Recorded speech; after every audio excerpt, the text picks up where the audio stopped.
Go SpaceX, go Falcon, go NASA.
ViaSat-3 F2. This launch has been a long time coming. Satellite launches are always an exciting and inspirational time.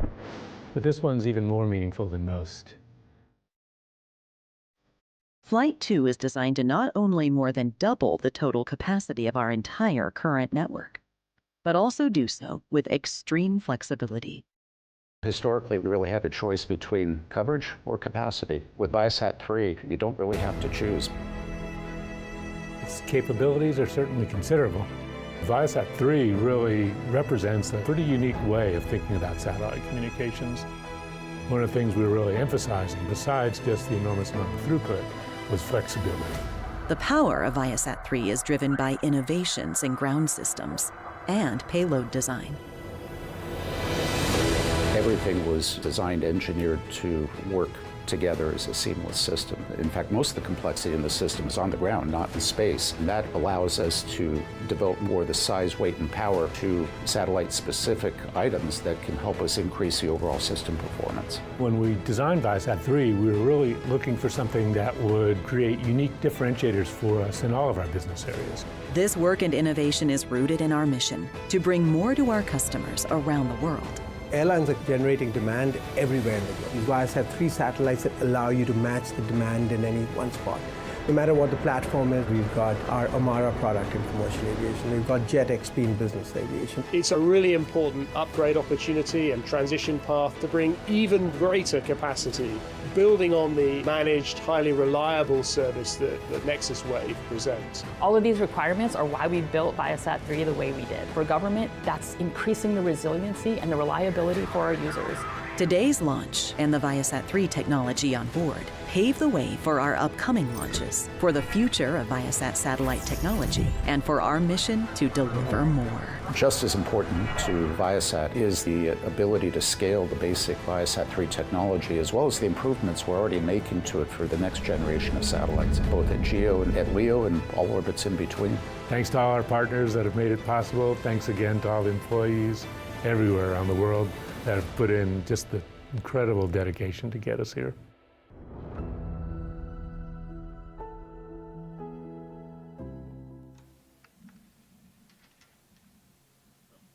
We do have an update. The Atlas launch team is working a technical issue. Troubleshooting is underway, and we will keep you posted. You know, Abby, one of the cool things about working at ULA and the launch provider in general is the ability to interface with so many different disciplines. You know, one day you could be working with a thermodynamics engineer, learning about Stefan Boltzmann and radiation, and the next day you could be working with an electrical engineer, you know, learning Maxwell's equations and radio frequency and how all that works. It's really an exciting experience.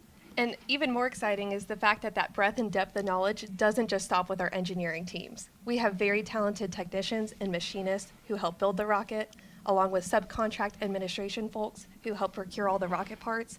And that's just a small look into the huge team we have all supporting this one launch. Yeah, and you know, we have such a wide variety of ways of thinking with, you know, our launch headquarters in Denver, prop shop in Pueblo, Colorado, our launch sites both here at the Cape and in Vandenberg in California, and our factory in Decatur, Alabama.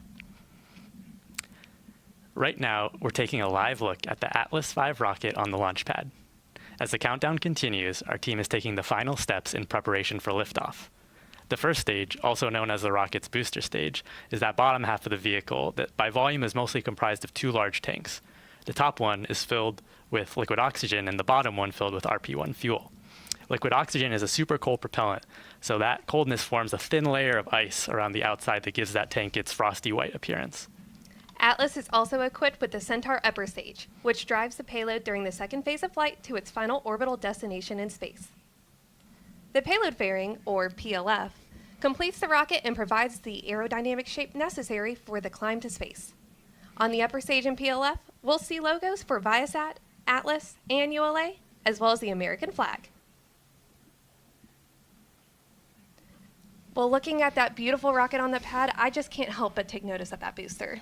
Yeah, and one of the things our viewers over the years may have noticed watching Atlas is a large external tube that runs along the outside of roughly the bottom half of the booster. And they may be wondering what that is and why they haven't seen that on other vehicles like on Vulcan before. And the answer to that question actually lies in temperature. You see, that's the liquid oxygen propellant feed line that carries oxygen directly from the top tank to the engines. The thing is, liquid oxygen wants to stay super cold because it boils at minus 300 degrees Fahrenheit. Oxygen is also the 8th element on the periodic table, which also means it has a lot of kinetic energy, so it naturally wants to be a gas at room temperature. To slow those molecules down, we apply that cold temperature, but then also a little bit of pressure to keep it a liquid. Yeah, and RP-1, our other fuel, on the other hand, is like you and me. It's happy just lounging around at room temperature. So if those two propellants get too close, the RP-1 will want to freeze and the liquid oxygen will want to boil and evaporate. So the external feed line is a solution that helps solve that problem. After liftoff, ULA's Atlas V rocket will fly southeast from Space Launch Complex 41. Here's a look at today's flight.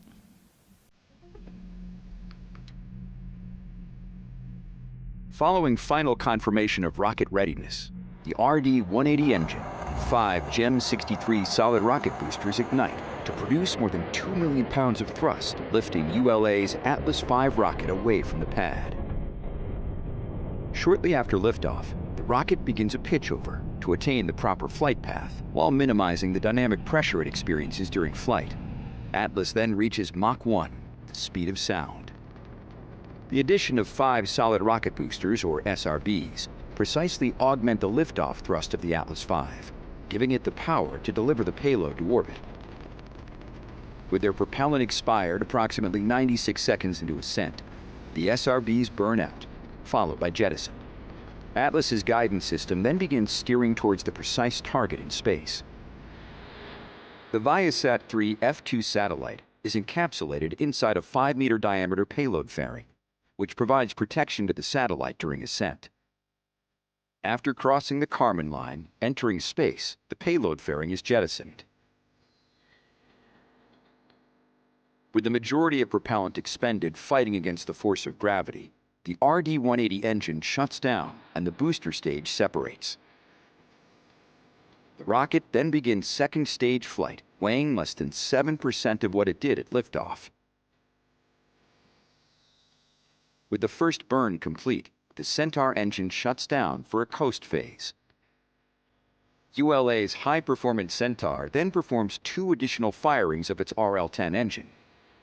Together, the 3 burns increase the transfer orbit altitude and reduce the orbital inclination relative to the equator. During the third and final burn, Centaur expends all of its cryogenic propellant, minimizing the time to final orbit for ViaSat-3 F2. Following the final shutdown of its main engine, Centaur releases the ViaSat-3 F2 satellite into geosynchronous transfer orbit, or GTO, to expand and enhance in-flight connectivity for aviation passengers, exceed performance, security, and resiliency for governments, enhance internet experience on board vessels, and help deliver fast, reliable internet to rural communities. This is Atlas Mission Control at L-9 minutes and 23 seconds. On your screen right now, you're seeing our flight configuration key for today's launch. We have the AV551. The AV stands for Atlas V. The first 5 is for our payload fairing size, which is a 5-meter payload fairing. The middle 5 is for the number of solid rocket boosters, which is fully loaded today at 5. And lastly, we have a 1 for our singular Centaur engine. Now that we've seen the flight plan and learned about the configuration, viewers watching the launch from Florida and parts of the Southeast may be able to see our Atlas rocket in flight. To get a closer look at the visibility map, check out @ULA Launch on social media.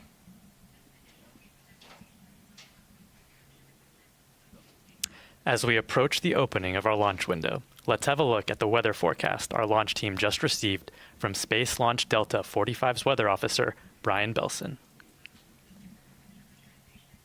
Today's forecast for launch is looking good. The probability of violating launch constraints is less than 5%. The ground winds are 3 to 6 knots. The wind direction is east-northeast.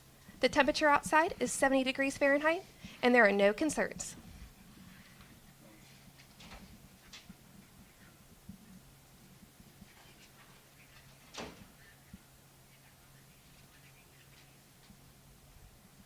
L-8 minutes.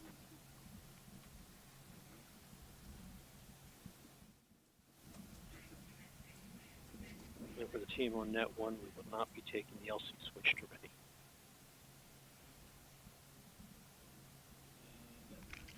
We remain in the planned 30-minute hold as we continue towards liftoff. In a few moments, ULA launch conductor Ed Kidda will poll the team for the final go to pick up the countdown. The launch conductor manages the launch team during the countdown, ensuring that all systems are performing nominally and that every member of the team is following their procedure and executing per the planned timeline. 28 engineers are polled to confirm the rocket is ready to proceed. This is a final status check for all Atlas vehicle systems, ground systems, the payload, and the United States Space Force Eastern Range. Let's listen in as he performs the poll.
This is Atlas Mission Control at L-5 minutes and 23 seconds.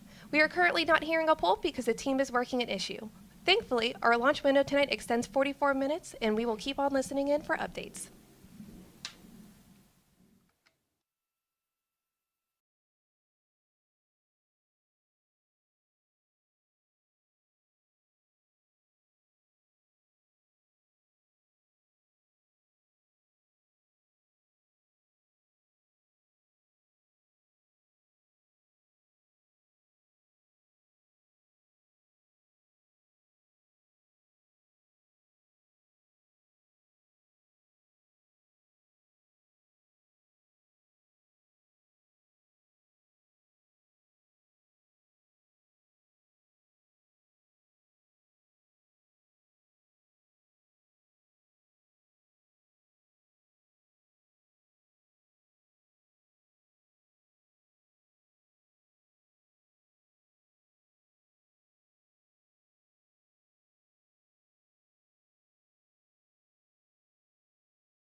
As the clock hits 4 minutes here, we are continuing to hold as the team works through this technical issue.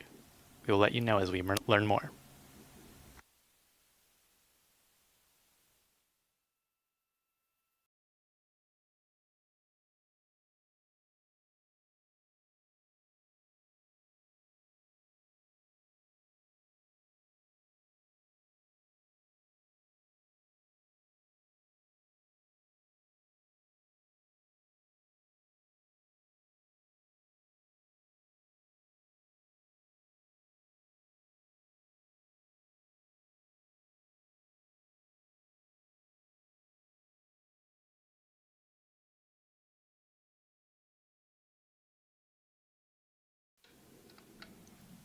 This is Atlas Mission Control at L-4 minutes and holding. Earlier in today's broadcast, you may have heard the launch team referring to the range being green. For context, the range, or the Eastern Range, refers to a designated area extending from Florida throughout the southern Atlantic Ocean. The range, operated by the United States Space Force, supports rocket launches from the east coast of the United States. This area is considered and reported to the launch team as green when the flight path is clear of boats or aircraft. In addition to keeping the public safe, the range supports launch providers with communications and telemetry, as well as rocket tracking when in flight and weather forecasting.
Payload itself is designed and manufactured by ViaSat, while the satellite is manufactured by Boeing.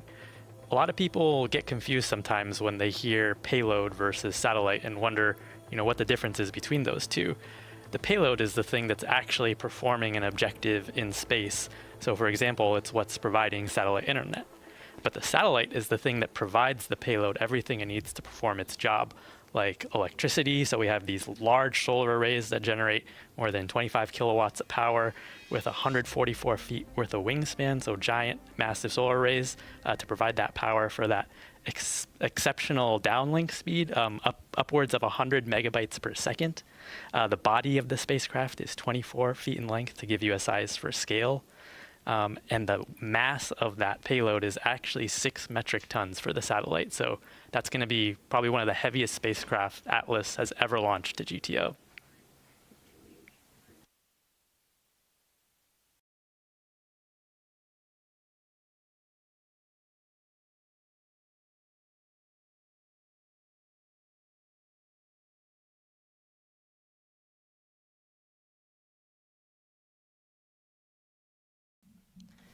ViaSat is pioneering global technology company, helping transform the world through connectivity. ViaSat helps businesses, governments, and communities solve their most demanding connectivity and communication challenges and turn them into strategic advantages.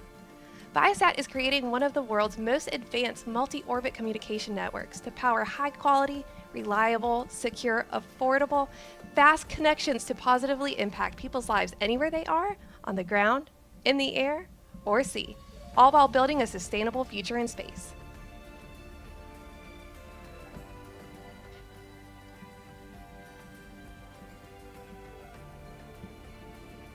The ViaSat-3 satellite constellation is an important part of ViaSat's global multi-orbit network, designed to add significant capacity that is secure, reliable, and highly flexible. The ViaSat-3 constellation is planned to be 3 Ka-band satellites. Each is designed to steer capacity between beams to deliver bandwidth when and where it's needed most, which is important to meet the needs of aviation, maritime, defense, and home internet customers, where the location of high-demand hotspots can change over the course of the day.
This is Atlas Mission Control.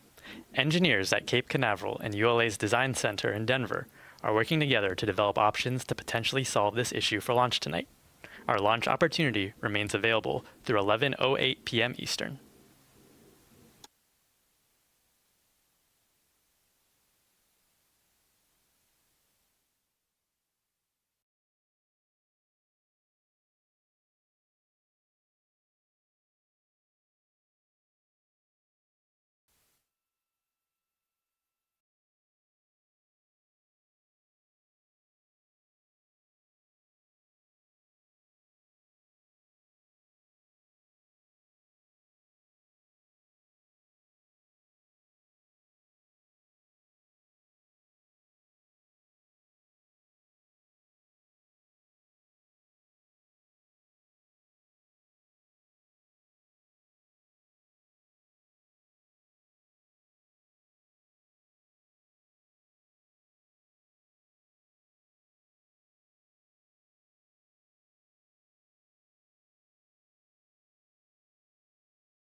This is Atlas Mission Control at L-4 minutes and holding. The ULA team recently launched the first national security mission to ride atop our new Vulcan rocket. Let's take a look at liftoff of this milestone launch. Permission to launch.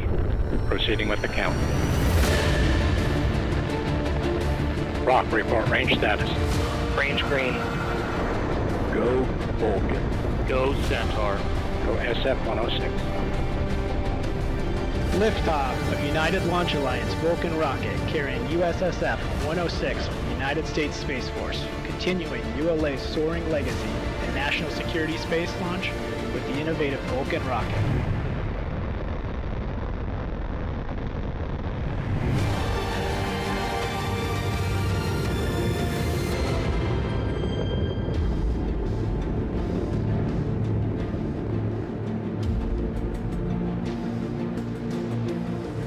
Mach 1, Vulcan supersonic. Vehicle's traveling at 1,500 miles per hour, right down the center of the range track. Good indication of SOB separation.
This is Atlas Mission Control at L-4 minutes in holding. While we wait for an update from the team, let's take a look and learn more about ViaSat.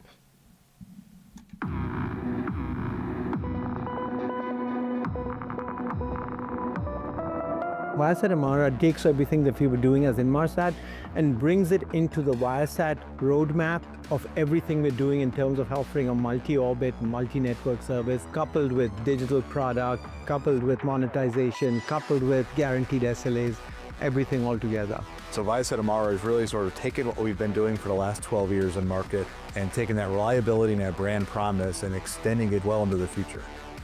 So in the aviation market, our approach to multi-orbit, multi-network is combining ViaSat Amara with the new ViaSat Era terminal.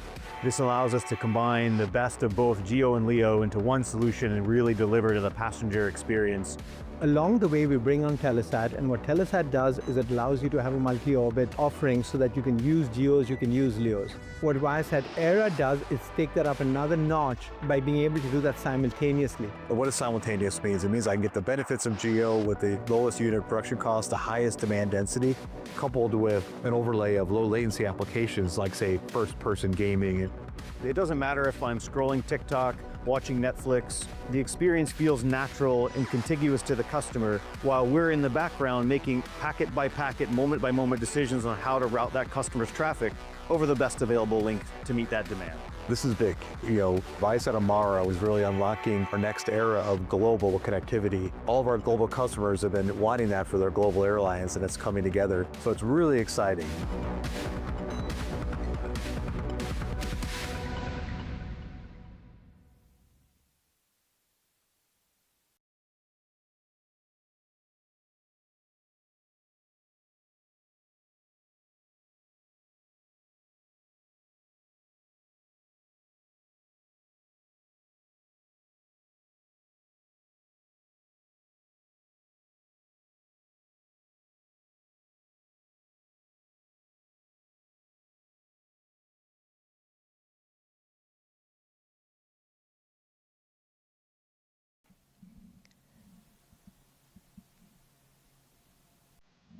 Let's take a look a little deeper into more about ViaSat.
This is Atlas Mission Control at L-4 minutes and holding. We continue to hold the countdown at T-4 minutes while the team is working on an issue that needs to be resolved before we can proceed with the launch. We'll keep you updated as we learn more.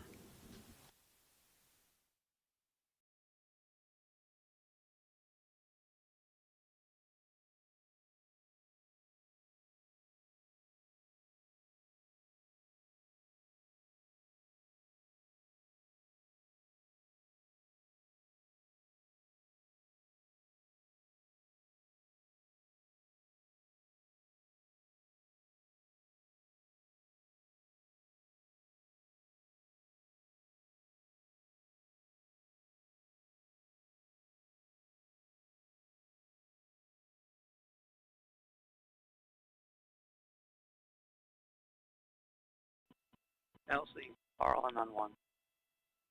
Go ahead. Okay, picked up another OTC, line item 25. Control booster, logs, Delta P.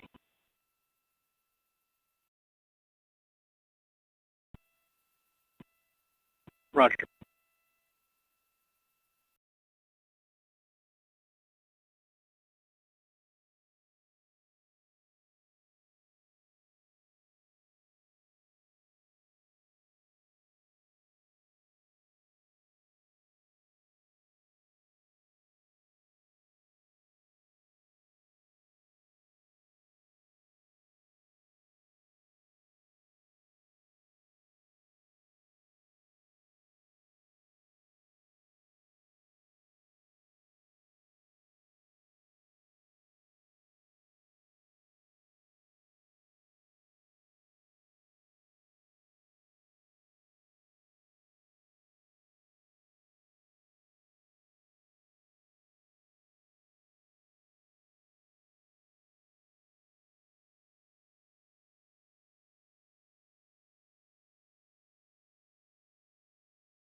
This is Atlas Mission Control at L-4 minutes and holding.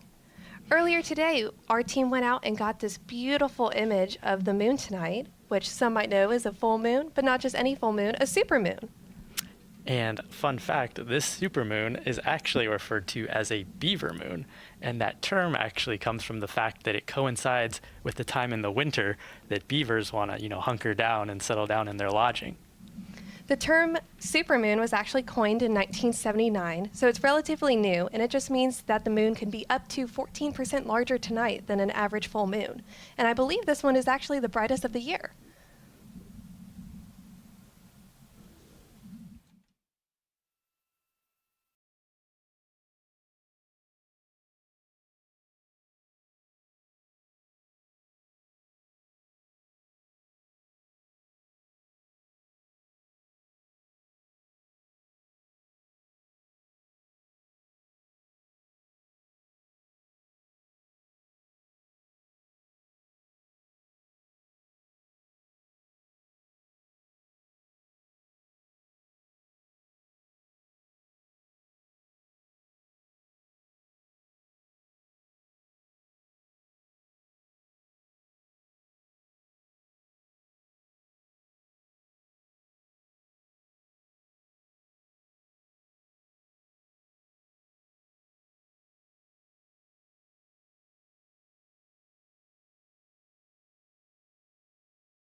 Here are some things you may not know about Viasat. The ViaSat-3 constellation is expected to expand and enhance Viasat's Amara in-flight connectivity solution, helping airlines deliver next-level experiences that improve the passenger experience and drive new lines of revenue. For business aviation, it is expected to further elevate Viasat's JetXP solution for an even greater standard of seamless, high-performance connectivity from takeoff to touchdown. ViaSat-3 also offers a clear upgrade path for our maritime customers as a part of NexusWave fully managed bonded connection service. This next generation ultra-high capacity, ultra-high speed is designed to significantly enhance the office-like and home-like internet experience onboard vessels. Viasat-3 is also the next generation of commercial SATCOM reimagined for modern mission advantage, delivering high-throughput, flexible satellite connectivity that can exceed performance, security, and resiliency requirements for our government partners across land, sea, air, and space. The ViaSat-3 constellation will help deliver fast, reliable internet to more homes and small businesses in rural communities and around the world.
LC flight control. Go ahead. I was just notified by SYS that we got a contingency Aegis load. Would you like me to go ahead and load that? Negative. Copy. LC, LD, now 1. LC. Yes, sir. We are declaring a scrub for today's operations. Please configure for 24-hour recycle. Roger.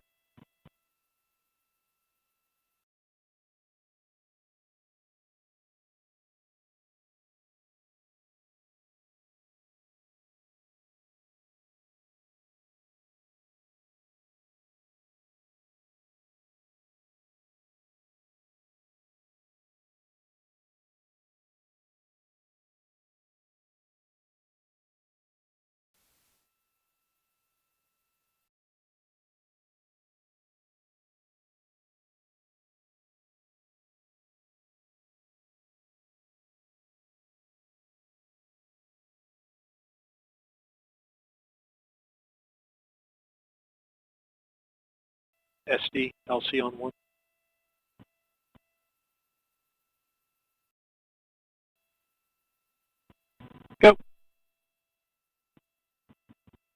This time we can go ahead and take the spacecraft back to external power. Roger.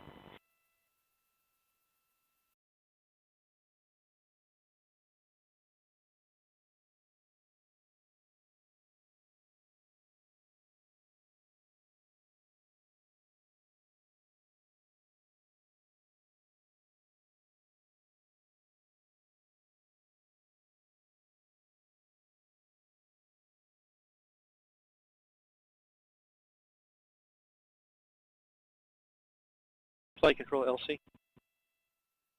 Go ahead. But this time we're picking up in operation 90, step 20, terminate option 910 and reset 910 flags. Roger.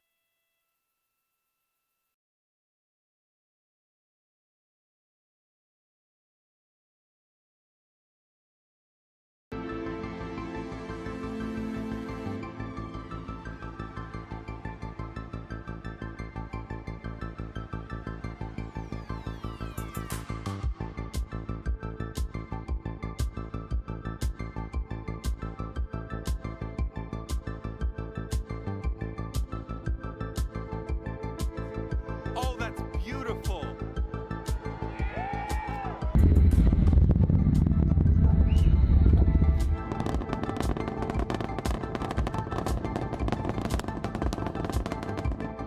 And liftoff of Crew 9. Go SpaceX, go Falcon, go NASA.